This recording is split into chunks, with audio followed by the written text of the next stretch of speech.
Bonjour tout le monde, bienvenue à cette quatrième partie de notre série d'études sur le péché originel. Aujourd'hui, on va terminer, terminer cette série et on va regarder ensemble l'aspect plus positif. Qu'est-ce que je veux dire par là? C'est on va regarder ensemble qu'est-ce que je pense, hein, que selon moi, qu'est-ce que je pense que les Écritures enseignent. Bon, parce que jusqu'à présent, on va se le dire, j'ai été beaucoup dans l'histoire. On a regardé historiquement d'où viennent toutes ces choses. On a regardé Augustin, on a regardé Pélage, on a regardé les semi-pélagiens, on a parlé des moines d'Adrumète, les Massiliens, on a regardé un petit peu plein de choses dans l'histoire. Euh, et c'est fascinant. On a parlé de Théodore de Bèze, on a parlé de l'origine des mots, et j'en conviens, c'est fascinant. Mais honnêtement, qu'est-ce qui est important sinon ce que les Écritures enseignent? Donc, c'est vers ça que je me tourne tranquillement. C'est sûr qu'on va faire une petite pause euh, chez les patristiques. On va expliquer ce que ça veut dire dans quelques instants. Mais, grosso modo, dans cette série, on va avoir vu des trois mythes populaires. Le mythe pélagien, le mythe semi-pélagien et le troisième mythe qu'on va souvent utiliser chez ceux qui ne sont pas calvinistes ou pour, euh, pour s'attaquer à ceux qui ne sont pas calvinistes. Je vous l'ai dit, le nom de Pélage a été instrumentalisé, a été militarisé pour s'en prendre aux gens sans avoir à débattre le fond. Euh, le mot semi-pélagien, à toute fin pratique, a été utilisé de la même façon. Et là, on va essayer, faute de pouvoir utiliser le mythe pélagien, faute de pouvoir utiliser le mythe semi-pélagien, on va essayer de dire aux gens qui s'opposent à ça, on va leur dire, oui, mais tu crois que l'homme peut croire à l'Évangile sans Dieu? Hein? Tu crois que l'homme peut se sauver, l'homme peut, sans Dieu, se sauver lui-même? Je trouve ça toujours drôle quand on me dit ça parce que c'est tellement farfelu comme idée que je peux juste sourire. C'est sûr qu'au début, les premières fois qu'on me disait ça, j'étais comme mon Dieu, est-ce que je suis en train de penser que. Et c'est un petit peu ça l'effet qu'on veut avoir. Hein? On essaie de stigmatiser la position de l'autre en l'accusant de quelque chose d'aberrant. D'ailleurs, le théologien réformé qui s'appelait Sproul, Sproul Junior, avait dit dans une conférence, comme ça, il y a plein de monde, dans une classe, mais c'était pas une conférence, c'était une classe, c'était des jeunes, des séminariens, des jeunes qui étudiaient la théologie pour devenir pasteurs. Et il avait posé la question, il dit, et sur le tableau, il avait écrit la régénération précède la foi. Et là, dans sa discussion, dans son allocution, il avait dit comme ça, finalement, il avait dit, si vous ne croyez pas à la souveraineté de Dieu comme lui l'a défini, en termes de un contrôle minutieux de tous les événements de l'univers par Dieu. Alors évidemment, le mot souveraineté n'a jamais voulu dire ça, mais dans la pensée réformée, le mot souveraineté veut dire contrôle minutieux de tous les moindres éléments de l'histoire par Dieu. Alors que le mot souveraineté, vous regardez dans le dictionnaire, c'est pas ce que ça veut dire. Mais en tout cas, tout ça pour dire que lui disait, si vous n'acceptez pas cette conception-là de la souveraineté, mais vous êtes athée. Ni plus ni moins. Il accusait ces jeunes gens malléables, influençables. Il disait, si vous ne croyez pas comme moi, ben vous êtes ni plus ni moins que des athées. Alors, le mythe de l'homme sans Dieu, c'est le troisième mythe qu'on va étudier aujourd'hui. Alors, le mythe de l'homme sans Dieu, qu'est-ce que je veux dire par là? Ben, le mythe de l'homme sans Dieu, c'est qu'on va souvent dire justement, tu crois que l'homme, par ses propres moyens, par ses propres efforts, sans l'aide de Dieu, peut croire à l'Évangile. Moi, je vais dire ceci. Je vais vous le dire en entrée de jeu, je vais vous expliquer pourquoi par la suite, mais en entrée de jeu, je pense que déjà l'Évangile, c'est une grâce. Puis la grâce n'a pas besoin d'une grâce supplémentaire pour fonctionner. Mais, en entrée de jeu, là, j'explique pourquoi je dis ça. Bon, déjà, il faut comprendre la théologie patristique. Là, quand je dis théologie patristique, je ne parle pas de moi. Hein. La patristique, c'est les pères de l'Église. Donc, les premiers croyants, les disciples de Jean, de Paul, les premiers auteurs des écrits chrétiens qu'on peut avoir là, dans le premier siècle de l'Église et un peu après, disons jusqu'à Augustin, même si Augustin, dans la tête de certains, fait partie des pères, mais bon, pour les raisons que j'ai mentionnées dans les trois parties précédentes, et vous allez comprendre que je ne le considère pas dans les pères de l'Église, peut-être dans les pères du catholicisme, mais vous allez comprendre ce que je dis. Mais toujours est-il que dans la théologie patristique d'avant Augustin, il ne connaissait, il n'y avait pas cette idée-là de grâce prévenante, de grâce opérante, de grâce il n'y avait pas toutes ces catégories de grâce. Il n'y avait qu'une seule grâce multicolore, hein, une seule grâce multicolore, et ça, c'était cette grâce dans la pensée des pères, c'est Dieu qui gracieusement va agir pour sa création. Donc, c'est l'attitude gracieuse de Dieu pour sa création. Dans la pensée d'Augustin, puis après en Occident, souvent la grâce est vue comme quelque chose de créé. Comme si Dieu créait une sorte de grâce, différentes grâces pour différentes situations. Bon, évidemment, dans la pensée d'Augustin, c'est pas aussi tranché comme ça. Il y a une grâce non créée, il y a une grâce créée. Et en tout cas, vous savez pourquoi il y a tellement ces distinctions-là? Vous savez pourquoi, hein? Je vais vous l'expliquer.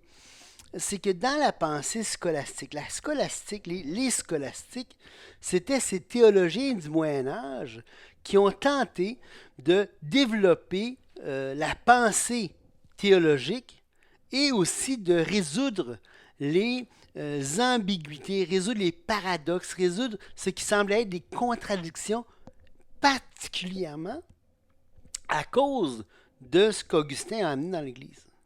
Parce qu'à cause de la prédestination, à cause de toutes ces choses-là, il y a eu beaucoup de choses. Alors, la scolastique, les théologiens scolastiques, il y avait un adage assez simple pour résoudre les contradictions. Il disait quelque chose comme ça. Il disait, face à une contradiction, établissez une distinction. Et c'est extraordinaire comme technique. Je l'utilise souvent, c'est tout à fait légitime. Face à une contradiction, essaie d'établir une distinction. Mais là, c'est pour ça que dans la pensée patristique, là, on fait face à une multitude de distinctions à pu finir, grâce commune, grâce évanescente, grâce irrésistible, grâce opérante. Et il va y avoir deux volontés, la volonté parfaite, ensuite la volonté permissive. Après ça, il va y avoir le décret caché. Il va y avoir la volonté morale. Toutes sortes de divisions pour essayer de quelque part d'étouffer toutes les contradictions issues du système augustinien. Et ça s'en vient très, très compliqué. Je me souviens, j'étais enfant, je devais avoir, je ne sais pas moi, 5-6 ans peut-être. Et j'étais au chalet. Et mon père m'avait dit, mais pourquoi Patrice, tu ne vas pas au bout du quai, puis lancer la ligne un petit peu, voir si ça... Il n'y avait aucun poisson là, j'aurais pas pu rien attraper. Mais mon père me dit ça, et moi je dis, ben oui, je vais essayer d'aller voir qu'est-ce que je pourrais prendre. Et là, je ne sais pas ce que j'ai fait, mais je me souviens que la ligne est partie. Puis là, le moulinet, il y avait comme un paquet de fils emmêlés. Puis là, à un moment donné, mon père a dit, qu'est-ce que tu fais? Et là, j'essayais avec mes doigts de défaire vous savez comment c'est du fil de pêche quand c'est tout emmêlé, là? Ça devient tellement plein de nœuds. Fait que mon père a dit, mais bon, pauvre Patrice, il fait pas ça. Il arrive, il prend une paire de ciseaux, il coupe le fil, il dit, bon, recommence à zéro. Recommence du point de départ. Et je vais vous dire, avec la quantité de détour que la scolastique a fait. Moi, je sais pourquoi on ne coupe pas ça là. On recommence. Essayer de voir, hein, à partir des pères de l'Église, puis essayer de comprendre. Il y a des bonnes choses. Avec la réforme, il y a eu des bonnes choses. Pourquoi? Parce que beaucoup, et en particulier les anabaptistes, avec leur idée de sola scriptura, avec leur idée de ne pas vouloir suivre Augustin, justement, de retourner au Père, eh bien là, ça a produit quelque chose d'intéressant. Ça a produit ce qu'on voit aujourd'hui là, dans bon nombre d'évangéliques non augustiniens. Mais tout ça pour dire que dans la pensée patristique, la grâce était vue comme cette attitude de Dieu, cette attitude gracieuse qui avait doué l'être humain, qui avait donné à l'être humain toutes ses caractéristiques. Il l'avait doué d'intelligence, de raison. Il lui avait donné le libre arbitre. Il avait donné la loi, il avait donné l'évangile. Il avait donné la capacité de contempler les qualités de Dieu. Il avait donné les exhortations. Il donnait des exhortations quotidiennes. Il avait donné la providence divine à différents moments. Mais il avait tout donné ça. Mais dès avant la création, Dieu avait doué l'être humain de l'image divine, où est-ce que dès avant la création, il y avait cette intelligence, cette capacité de comprendre, de connecter avec Dieu, d'avoir communion avec Dieu. Hein? Et ça, dans la pensée patristique, c'était grâce divine.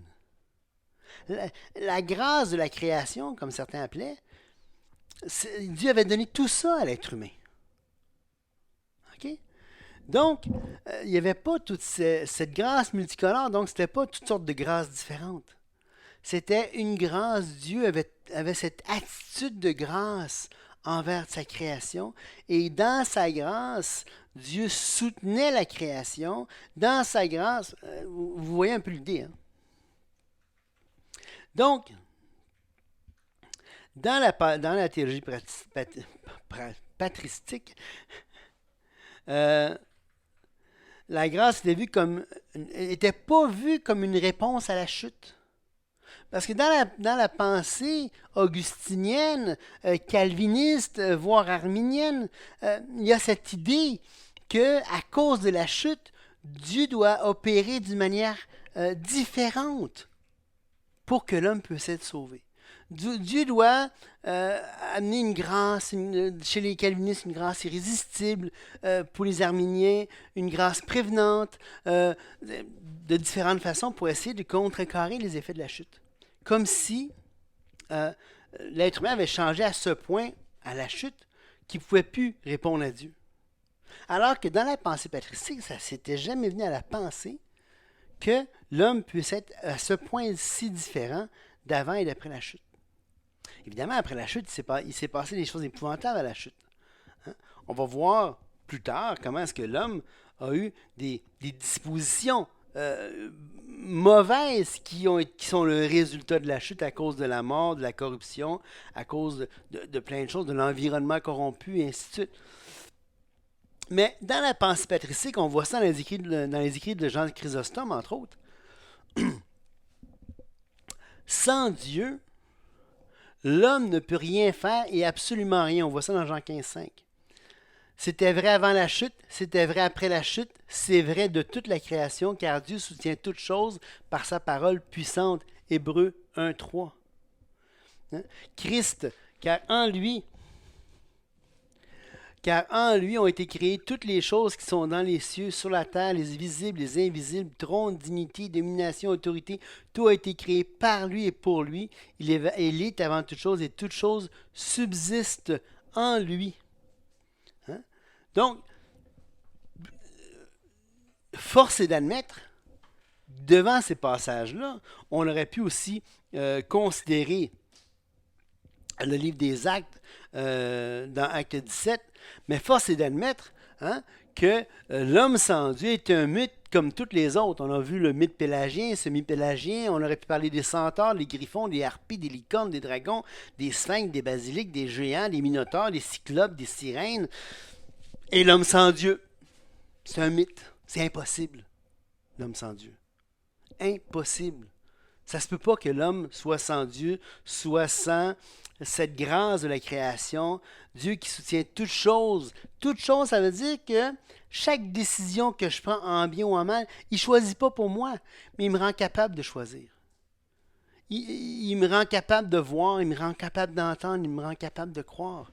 À tout moment, croire le bien ou croire le mal, c'est pas qu'il croit pour moi, c'est pas qu'il choisit ce que je crois. Mais il soutient mes forces, il soutient mes facultés, il soutient ma raison, il soutient tout ce que je suis. Il soutient l'oiseau en vol. Il ne choisit pas quelle direction l'oiseau en vol fait, mais il soutient son vol. Excusez-moi. Et donc, il n'y a pas d'homme sans Dieu. Il n'y a pas d'homme sans grâce. La grâce, ça ne vient pas à cause de la chute. La grâce, elle est là de toute façon. A.W. Tozer avait dit « Toujours, partout, Dieu est présent et toujours, il cherche à se découvrir à chacun. » Excusez-moi. C.S. Lewis avait dit « Nous pouvons ignorer, mais nulle part, nous ne pouvons échapper à la présence de Dieu. Le monde est rempli de lui. Il marche partout, incognito. »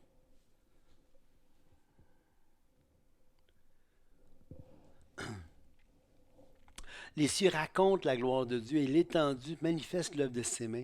Le jour en instruit un autre jour, la nuit en donne connaissance à une autre nuit. Ce n'est pas un langage, ce ne sont pas des paroles dont le son ne soit point entendu. Le mot ici, c'est chemin, et puis ça veut dire percevoir par l'oreille ou par un sens. Alors, la création, psaume 19, 2 à 4, les paroles de la création sont entendues.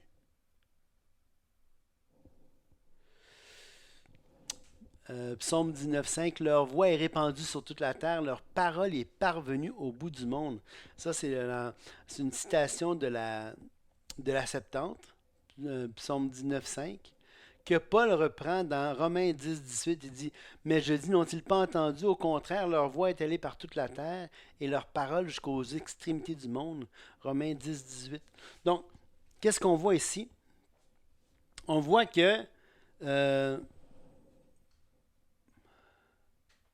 on voit aussi la parole. Ta parole est une lumière à mes pieds, une lumière sur mon sentier, psaume 119, 105. On voit, car le précepte est une lampe et l'enseignement une lumière, et les avertissements de la correction sont le chemin de la vie, Proverbe 6, 23. On voit, vous êtes la lumière du monde, une ville située sur une montagne ne peut être cachée, Matthieu 5, 14. On voit ici qu'il vint pour servir, donc Jean-Baptiste vint pour servir le témoin, pour rendre témoignage à la lumière, afin que tous crussent en lui. Par lui, il n'était pas la lumière, mais il parut pour rendre témoignage à la lumière, et cette lumière est la véritable lumière qui, en venant dans le monde, éclaire tout homme. Paul et Barnabas leur dirent avec assurance, c'est à vous premièrement que la parole de Dieu devait être annoncée, mais puisque vous la repoussez, que vous jugez vous-même indigne de la vie éternelle, voici nous nous tournons vers les païens, car ainsi nous l'a ordonné le Seigneur, je t'ai établi pour être la lumière des nations, pour porter le fruit, le salut jusqu'aux extrémités de la terre. Pourquoi j'ai cité tous ces passages-là? Bien parce que l'être humain n'est pas aveugle. L'être humain est dans les ténèbres. Christ le révèle le Père, la parole de Dieu est une révélation, Dieu se révèle du ciel. L'être humain n'a pas un problème de vision, un problème de révélation, un problème de lumière. Okay? Donc, ce que je veux dire par là, c'est que en vue de cette grâce de Dieu qui soutient toutes choses, en vue des versets qu'on a vus ensemble, là, l'être humain nulle part, c'est écrit, qu'il ne peut pas voir. Ça dit qu'il lui manque la révélation. Et en plus, on aurait pu voir quelque chose de fantastique dans les Écritures, comment il y a tant de témoins qui témoignent. Nous, on est des témoins de l'Évangile. On est là. Jean-Baptiste était là pour rendre témoignage à la lumière, afin que tous crussent en la lumière par lui. Donc, Jean-Baptiste était le moyen divin pour que les gens croient en la lumière qui était Christ. La lumière qui illumine les gens. Mais la lumière, là, il y en a qui vont dire, oui, mais c'est la grâce prévenante. Ils vont utiliser souvent ce passage-là de Jean 1 pour parler de la grâce prévenante. Mais dans le contexte, Ce n'est pas une question de grâce qui rend la vue. C'est une question de la lumière. Mais même la lumière, Jean-Baptiste rend témoignage à la lumière. C'est le témoignage qui rend capable, parce qu'il dit, afin que tous crussent par lui. Il ne faut pas sous-estimer la tâche que Dieu nous a donnée à faire. Il ne faut pas sous-estimer tous les moyens que Dieu a mis en œuvre. Et il y a au moins 4 sortes de témoignages que tous les êtres humains ont tout le temps. En tout cas, le plus souvent. Il y en a au moins 2 que l'être humain a accès tout le temps, puis il y en a au moins 2 que, par l'obéissance des chrétiens ou des croyants, tous les hommes peuvent avoir accès à. Donc, il y a la nature qui révèle le Créateur. Hein? Dieu se révèle du ciel contre toute impiété. On le voit, on voit ses perfections comme à l'œil. Alors, c'est une révélation. Dieu se révèle du ciel. Hein? Donc, la lumière. Dieu s'éclaire lui-même dans la nature. Ensuite, le Saint-Esprit convainc le monde de sagesse, de péché, de jugement. Bon, dans le contexte, c'est vrai qu'il parle que le Saint-Esprit va inspirer les disciples pour amener des paroles que Jésus n'a pas encore dit, donc le Nouveau Testament. Donc, dans le contexte, ça peut parler du Nouveau Testament. Je pense que c'est une bonne partie de la réponse. Mais en même temps, le mot, le Saint-Esprit convainc, bien, c'est le même mot utilisé que quand on va voir la parole convaincre. On va voir la conscience convaincre quelqu'un. On va voir les paroles de Jean-Baptiste convaincre Hérode. On va voir la conviction, cette conviction du cœur, quand on est frappé au cœur par la conscience ou par les paroles d'un autre, ou par quand la parole de Dieu vient. Pourquoi? Parce que l'être humain, la constitution même de l'être humain, la conscience dans l'être humain, dans Romains 1, ça dit que Dieu a écrit la loi dans le cœur de l'homme. Et cette loi-là, cette conscience-là, peut répondre à la parole de Dieu, peut répondre à la loi, peut répondre à la nature, peut répondre à la réprimande. C'est tout à fait normal. L'être humain il est conçu comme ça, et ça, c'est dès la création. Nulle part, c'est écrit que ça a été perdu. Et c'est pas sans Dieu, puisque tout ça, tout le monde est soutenu par Jésus-Christ, soutenu par la parole puissante, soutenu. Il dit, en lui, dans Acte 17, on a la vie, le mouvement et l'être. Donc, on n'est jamais sans Dieu. On n'est jamais sans cette... pour respirer, j'ai besoin de Dieu pour respirer. Pour croire le mensonge, j'ai besoin de Dieu. Parce que Dieu, non pas qu'il veut que je croie le mensonge, mais il supporte mes facultés. Pour que je puisse exercer mes facultés, Dieu me soutient. Mais il me laisse libre dans ça. Donc, et vous voyez comment c'est important, comment c'est intéressant tout ça.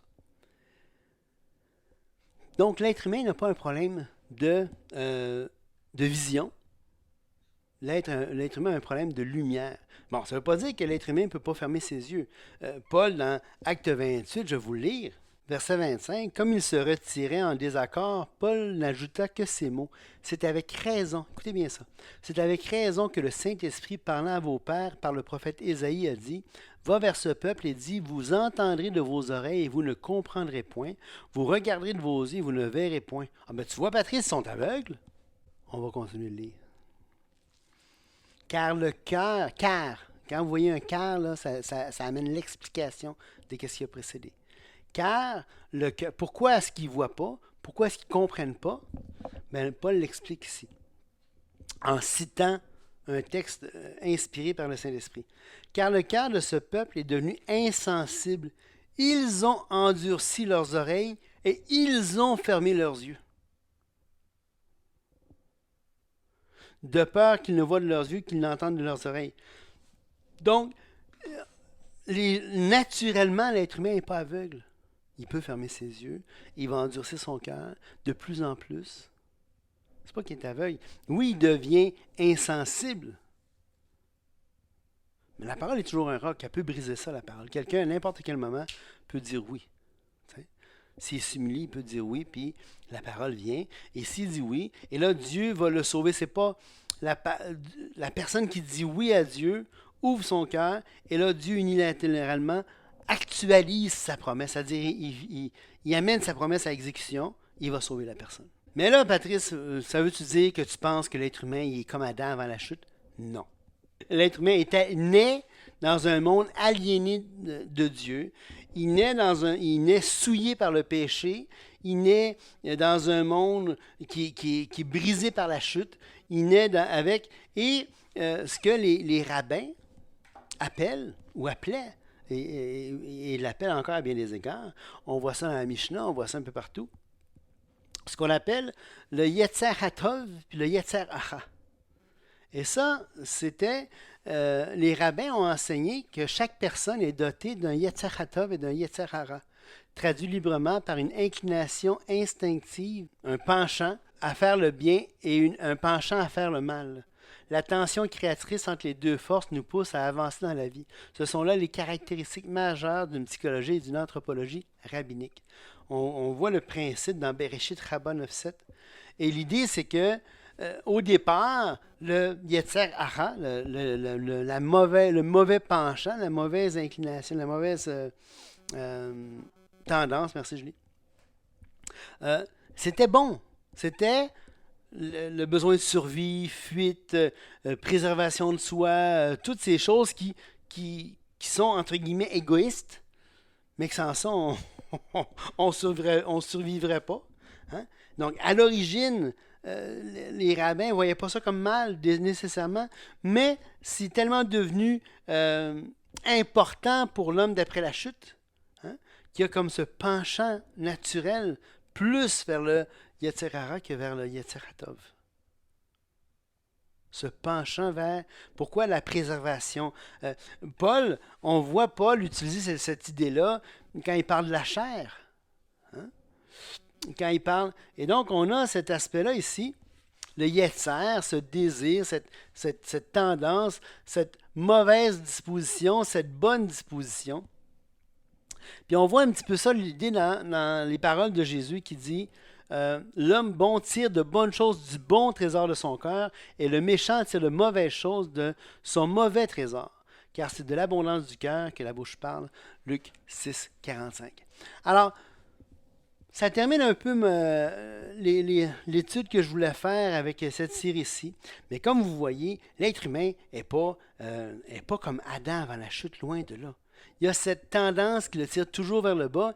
Et l'être humain, quand il place son affection, c'est ce que Paul va dire dans Romains chapitre 8, quand il place son affection vers la chair, vers le Yetzer Hara, vers la mauvaise décision, il ne peut pas accomplir la volonté de Dieu.